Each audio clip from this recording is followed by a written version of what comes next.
Добре дојдовте во подкаст Прангов, место каде што разговорите се вистински, луѓето се интересни и секоја приказна вреди да се слушне. Пред да започнеме, би сакала да упатам голема благодарност до нашите пријатели Flux Cafe Premium, идеалното место за кафе средби каде секоја голтка те инспирира за нов разговор. Тату Студио Оскар, уметност врз кожа, приказни без зборови. Ако сакаш нешто што ќе те краси цел живот, Media Point, твојот партнер за дигиталниот свет. Добрата содржина заслужува добра платформа и Infinity Barber Studio кога сакаш да имаш фризура достојна за шампиони. Денес во нашето студио имаме една исклучителна гостинка, една млада и амбициозна жена која со секој нов ден допринесува за нашето општество. Таа е глумица, мајка и, како што кажавме, многу млада и амбициозна жена. Денес со нас во студиото имаме Тара Димитровска-Стаменковска. Добре дојде, Тара. Добро ве најдов. Како си? Одлично, благодарам за поканата и благодарам на прашање.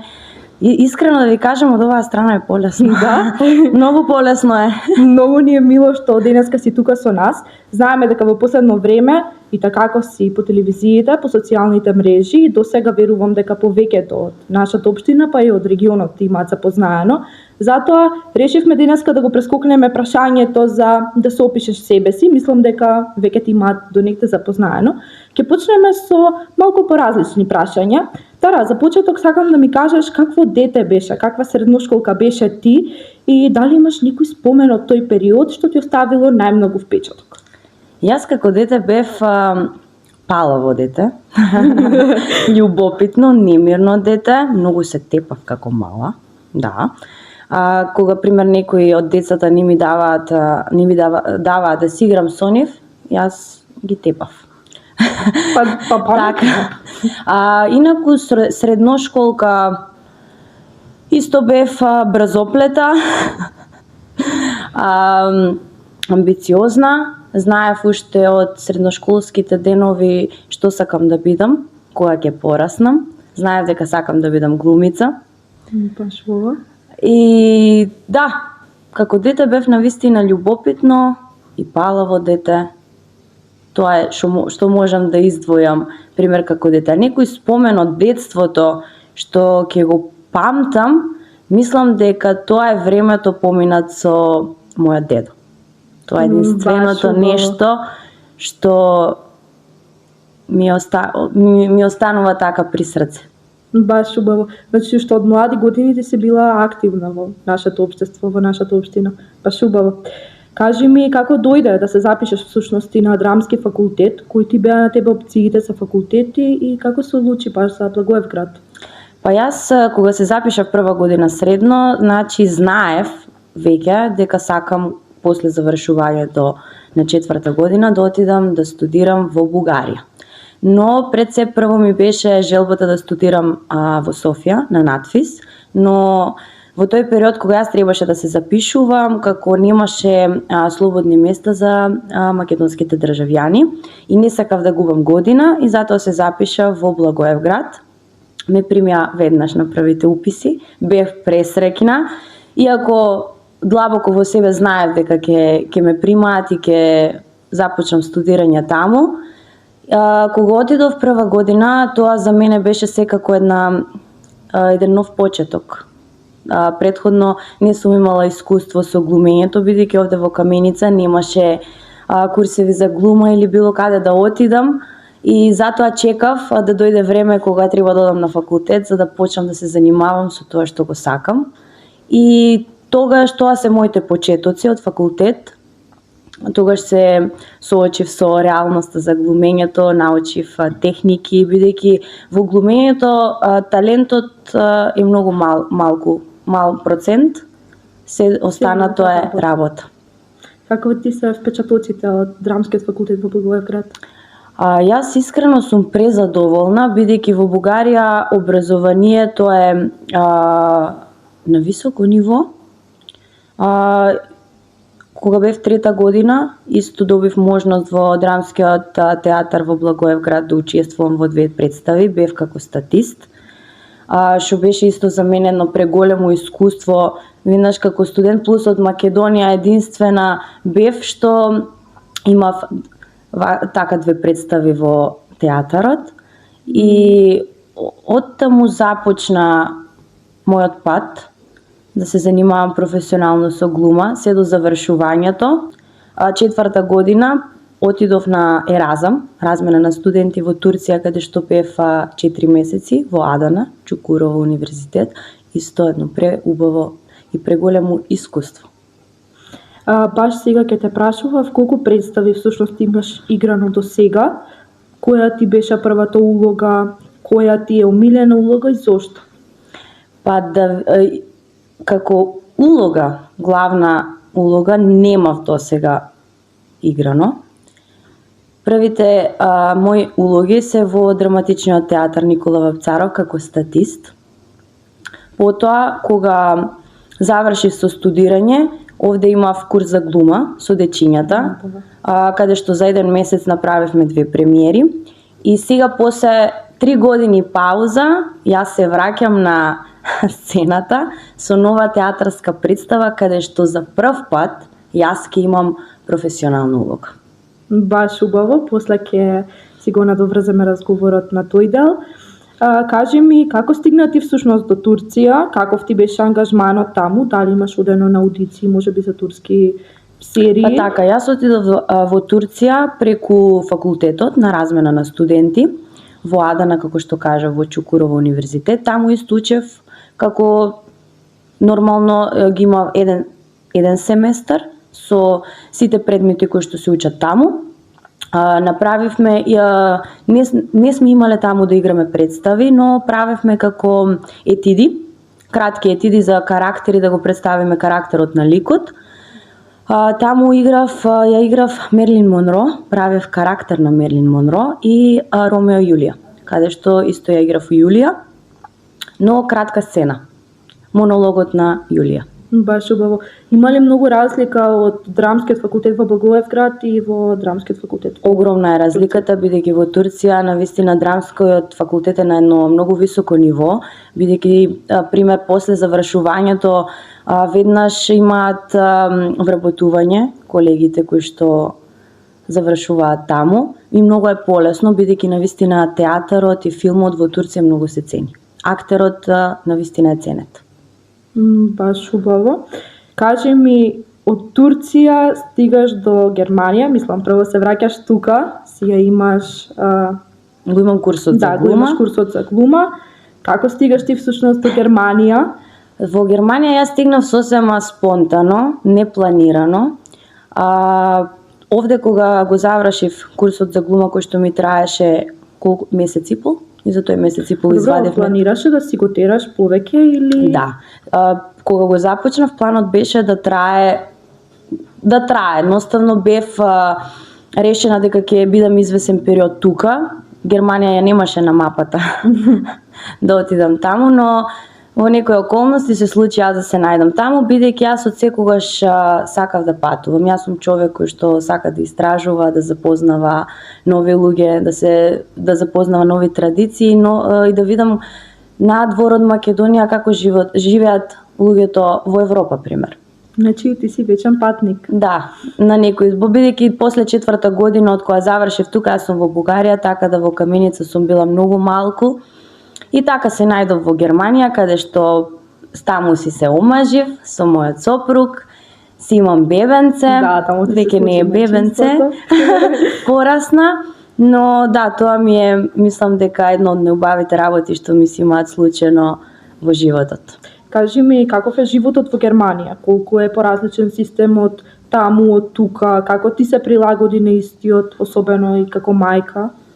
Па на почетокот кога отидов во Германија, за мене се беше ново. Искрено, на почетокот ми беше и малку тешко, додека нели да се привикнеш, бидејќи многу различно се функционира, има сосем друг начин на живот, друг менталитет, не е како кај нас. Но јас сум брзо прилагодлива личност, така да не ми беше некој огромен проблем, бидејќи го знаев јазикот, тоа барем не ми беше некоја пречка.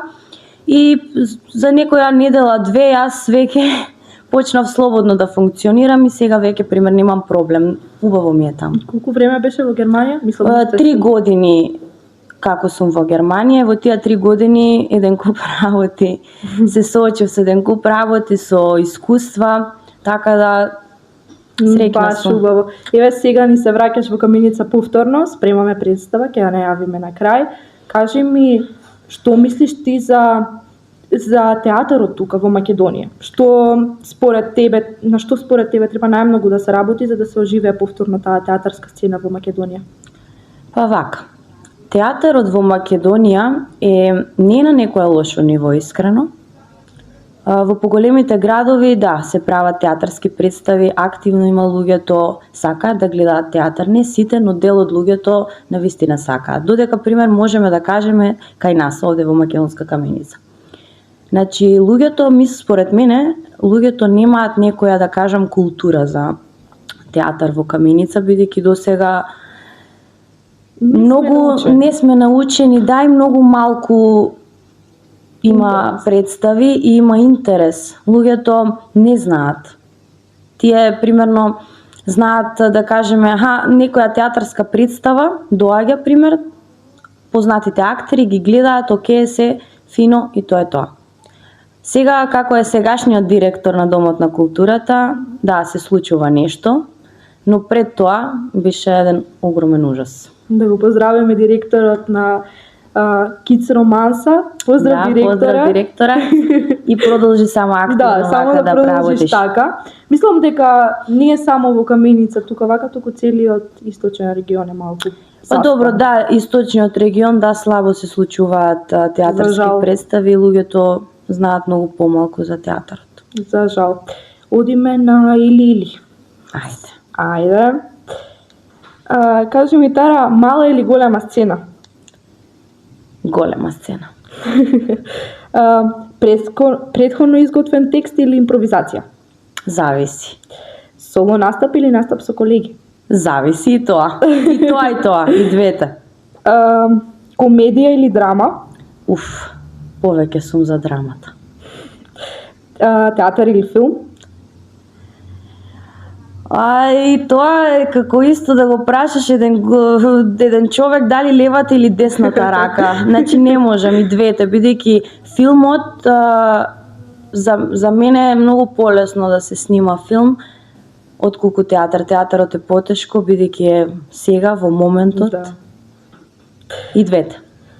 Дневна шема или ноќно излегување? Дневна шема. Ноќната шема за мене заврши. Станување рано или седење до доцна во ноќта? Станување рано, а седење до доцна зависи од обврските. Прва проба или премиера? И двете. Негативец или хероина? Хероина. Да? Добро. Публиката да се смее или да ја слуша внимателно представата? И двете. Не може едно без друго. Добро. Локален настап или настап пред насекаде, настап насекаде. На сцена. Пред кого имаш повеќе трема? Пред луѓето од Македонска Каменица или пред некои луѓе што не ти се познати? Па сега искрено немам трема, претходно имав, но сега веќе немам трема воопшто. Супер. Тоа е се од Или. Ајде малку да си позборуваме за представата што си ја спремаме. Кажи ни нешто повеќе, зашто всушност станува збор, каква представа? Значи, представата Каменица нека остане меѓу нас е представа во која што се зборува за еден мал град, каде што сите зборуваат за сите, а ретко кој зборува за себе. Инспирацијата за тој текст ми е од секојдневниот живот на луѓето, менталитетот, начинот на кој што размислуваат, начинот на кој што разговараат. И тој текст дојде сосема спонтано, нели идејата сосем спонтано, кога ми се јави директорот на Домот на културата и ми рече да правиме некаква представа. Јас му кажав нели дека имам некој текст кој што ми стои во фиока, но не е довршен, беше до половина напишан. Јас го извадив, почнав да го пишувам и ми се јавија безброј идеи за оваа представа и знаев дека ќе се случи нешто. Длабоко во себе верував дека од ова ќе излезе нешто. И така се случи да прерасне во еден проект во кој што ќе учествуваат македонски актери од нашата македонска сцена. Станува збор за Благој Чоревски Чоре, Владо Дојчиновски, Кирил Трајковски, Максим, Ирина Илиевска и нашите прекрасни дечиња од Македонска Каменица, кои што исто се дел од представата. Мислам дека луѓето ќе им се допадне представата, бидејќи пред се ќе се препознаат, можеби и ќе се замислат малку, но и ќе бидат допрени од преголем број на емоции. Да, ајде кажи ми искрено, одговори ми го прашање, дали ликовите ти се скроз импровизирани или имаш некој човек од Македонска Каменица што си го претворила во ликот? Нема да го издавам тоа, ќе оставам публиката да дојде и сама да прецени, нека дојдат да видат, можеби пак ќе се препознаат. Можеби, така што ги покануваме сите, не само од Македонска Каменица, сите што се во можност да дојдат, да видиме дали ќе ги препознаеме ликовите од представата. Представата ќе биде следната сабота, значи на 23 мај и 24 мај, со почеток на 23 мај со почеток од 18:30 часот, додека на 24 мај од 19 часот во просториите на Домот на културата. Ве очекуваме во преголем број, бидејќи навистина ќе гледате една преубава представа која што вреди да се погледне. Да. Кажи ми, освен што ќе ги имаме двете представи тука, дали планираш да одиш во други градови со представата? Па веќе направивме разговор со неколку други општини во кои што сакаат да гостуваме со нашата представа, но се уште нема да откривам. Добро. Публиката да биде во текст со настаните и дополнителните информации ќе бидат објавени наскоро. Знаеш што заборавивме да те прашаме? За милионското видео, за станчето. Дај кажи ни нешто за станчето, па каде? Па Станче настана исто сосема спонтано. Јас моето прво видео, значи го објавив на балкон во пижами, со врзана коса, токму станував од спиење, само со измиени очи и направено кафе. И го пуштив телефонот, така од срце ми дојде да го снимам видеото, излезе интересно за мене, прво јас се смеев и кога видов дека отиде ненормален број на прегледи, решив да покренам серијали на таков тип на видеа, бидејќи видов дека публиката се пронаоѓа, ме засака по тој начин и успевам да ги насмеам. Баш убаво. Дали ни спремаш нешто ново и во тој дел? Па денеска снимав едно видео во кое што во текот на наредните денови ќе биде исто објавено. Нема да откривам што е, ќе ве држам во неизвестност. Ти нас многу не држиш во неизвестност. Па не сакам да откривам пред време. Добро. Значи, тоа значи да продолжиме да ја следиме Тара на социјалните мрежи, да продолжиме да те следиме во секој чекор, затоа што со секој нов ден имаш нешто ново кај тебе. Очекувајте и нови проекти, само да дојде време. Се со време. Се со време. Уште е рано. Добро, фала ти многу, Тара, што денес ни беше гостинка. Твојата приказна е исклучително многу добра и вредеше да се слушне, вредеше да се разговара денес со тебе. Ти благодариме многу што дојде кај нас. Пред да завршиме, да ги поздравиме уште еднаш нашите пријатели. Flux Cafe Premium, идеалното место за кафе средби, каде што секоја голтка те инспирира за нов разговор. Тату студио Оскар, уметност без кожа, приказни без зборови, ако сакаш нешто што ќе те краси цел живот. Media Point, твојот партнер за дигиталниот свет. Добрата содржина заслужува добра платформа. И Infinity Berber Studio, ако сакаш да имаш фризура достојна за шампиони. Тоа беше денешната епизода, драги гледачи, се надеваме дека уживавте. Продолжете да не следите секаде на социјалните мрежи, затоа што разговорите што ги водиме тука навистина вредат да бидат слушнати. Фала ти уште еднаш, Тара, Фала се гледаме во следна епизода. Чао!